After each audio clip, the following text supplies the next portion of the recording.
আমরা যদি এতই ক্ষিপ্তা বিরোধী দল হতাম তাহলে মাননীয় প্রধানমন্ত্রীর এই প্রস্তাবে আমরা সাড়া দিতাম না।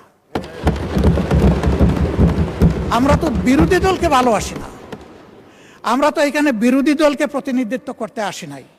আমরা এখানে এসেছি 20 কোটি মানুষের জন্য কথা বলতে।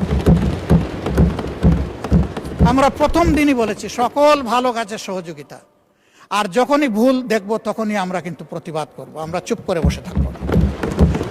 মাঝে মাঝে এখান থেকে আমাদেরকে বলা হয় এইভাবে চলবেন, ওইভাবে চলবেন, না চললে এই হবে। আসলে কি হবে সেটা দেখতে দেখতেই তো বাংলাদেশিরা আজকে এই জায়গায় এসে দাঁড়িয়েছে। এটা মজলুমের মিলন মেলা, আমরা সবাই দেখে দেখে এখানে এসেছি।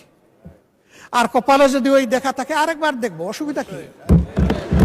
জনগণের জন্য কাজ করতে গিয়ে একবার কেন 100বার দেখবো, তাতে অসুবিধা কি?